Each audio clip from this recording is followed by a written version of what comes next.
Hi, today we're going to be taking an unboxing review look at ASPiRE Revvo tank. That's right. This tank goes for between 25 and about 35 bucks. So around that price range. Colors that you could get the tank in: black, chrome, stainless steel.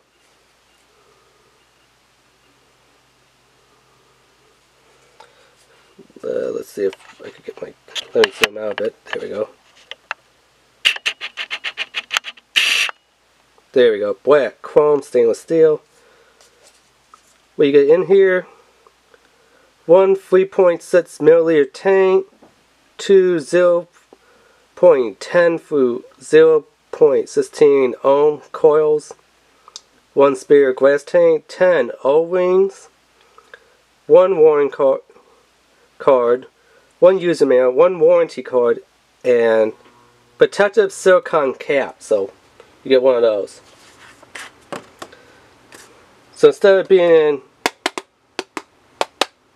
a cardboard box, it's in this plastic little case here. How do you open up? There's a little notch here at the top. You just take it, slide it open. We have our ASPiRE warning card, user manual, whiteboard down drip tip, which is good and bad. I mean, the bad thing is you can't pop on your own 510 adapter drip tips. You can't pop on any of your other 810 drip tips. This one is built onto the tank. It will never come off. You can't pop any other ones inside of it. That's the downside. But the good thing is, you know, it doesn't really need any other drip tips on it. It's perfect the way how it is for the drip tip part. Then you had the airflow control wing, which is a top airflow, unlike, you know, some of the more modern day ones, which are bottom airflow. A mountain screw ARC coil. I almost said ACR, which is, you know, a gun in Call of Duty series, but it's ARC. Yeah, that coil. Glass hardware. No, I mean base hardware. Yeah. Glass tube and glass security wing. You know. Warranty card. Battery of O-rings.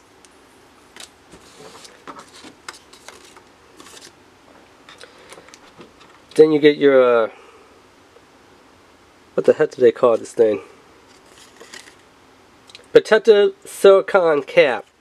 So it's just your vape band, your O-ring, with a little dust cover that says ASPiRE on it. If I flip it the right way on camera, yeah. You can see the ASPiRE glass tube, ester coil. So let's get this tank out here and kind of show you some things. So here's how it is. A real teeny tiny small little tank. I mean, if we compare the size to the baby tank that comes with the Smart Alien 220 watt mod, I mean, you could definitely tell this tank is bigger. This is about a 3.5 mil tank, I feel it is. What are they calling this one? They're calling this one's 3.6. 3.6. I mean, come on, no way does these ones look exactly the same. This, I think, it's, like I said, 3.5 mil. I mean, this one is just towering over how much more juice this one can hold. I mean, this one, the glass goes from this bottom here up to here, so less than an inch. A little bit more and it would be about an inch of juice that it could hold. You know, from top to bottom of the glass. Really teeny tiny glass. This one, you can tell it goes all the way from down here where this orange vape band is to a little bit above this black vape band. I know the black one's kind of covering up, but yeah, definitely. You get more juice in the Smart one than you do with this one. It has top airflow, unlike other ones that has, you know, bottom airflow. So, close, open. Something that I noticed on this one, the bottom of the tank kind of leaks a little bit more than my other tanks do. So that's something to be aware of. So let's screw this onto my mod right here, and let's open it up. So as you can see, everything's pretty much right there. So how do you replace the coil? Just unscrew this mounting screw right here, like that.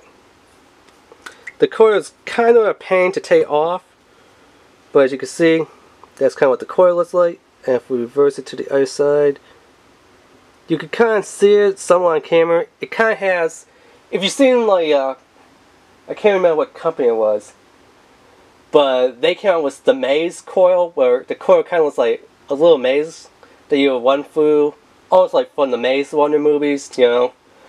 That's what these coils are. These are pretty much 100% identical to the maze in design, you know, with that maze lit on there.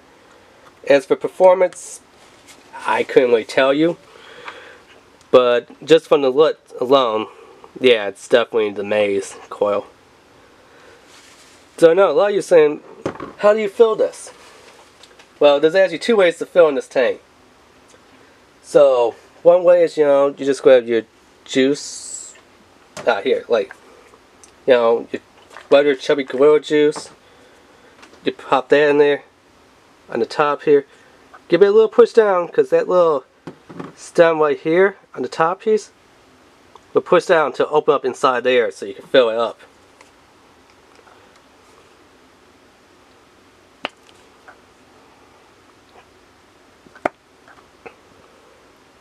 So it takes a couple good pumps, so I squeeze this to fill it up. As you can see, it's starting to just fill up now a little bit.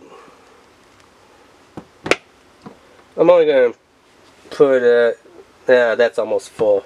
I wanted to put it halfway. So you can do that, and if you have any glass bottles with glass strip tips, well, I'm not going to squeeze this one to miss flares, but, you know, I'm not going to miss flares, but just to kind of show you here, same thing. So if you're like, what about glass, you know, drip tips, not drip tips, but glass droppers from glass bottles, it works. So, unicorn pens, anything that you have, juice, e-electric, it'll be able to get in there. So don't worry, you'll be able to fill that tank up. But here's another little trick. You saw with the cap off. Now, if I put the cap on, you can still take your bottle of juice, electric juice, turn it upside down, still line it up with the hole, not the hole, but you know, that little stopper that I showed you, push down and still squeeze to fill it up. So technically you do not have to remove the top cap. You could just use it almost like a dropper if you had like an RDA. So think of it like a RDA where you could just drip on top, but of course, you know, you just can't hold the bottle and drip it. You gotta kind of push it down to let that stopper open up into the tank so the juice could actually have a way to get down into the tank. You know what I mean? So yeah, you could technically consider it like dripping if you wanted to. Let me get this vape band on here. Just give me a second here. Which is kind of a pain to get on. I'm not gonna lie. Most other vape bands, yeah, they are a bit easier to put on. This one, not the easiest thing in the world. So, yeah, that looks pretty good. Let me turn it to wide open here. 1, 2, 3, 4, 5.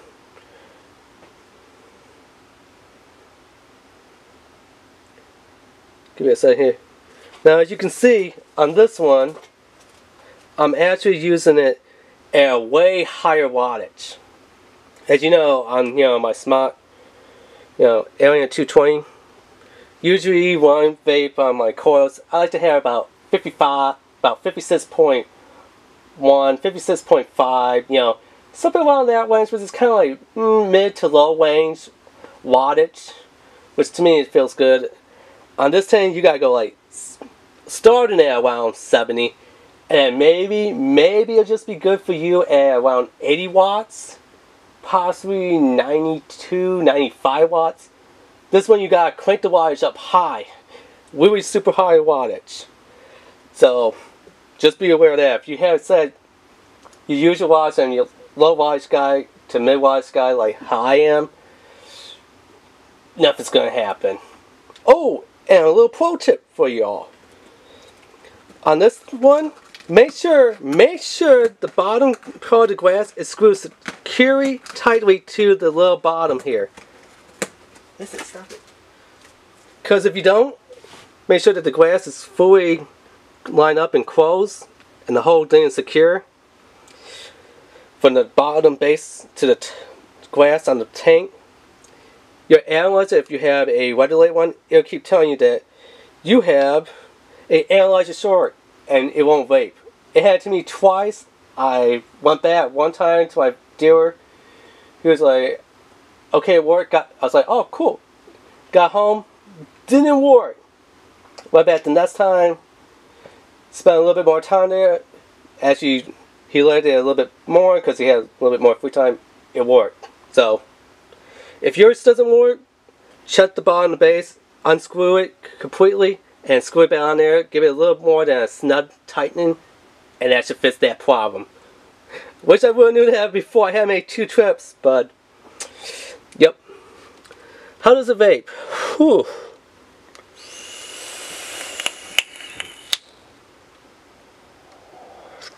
Alright, let me bring the camera up a bit, because I don't think you saw that on camera.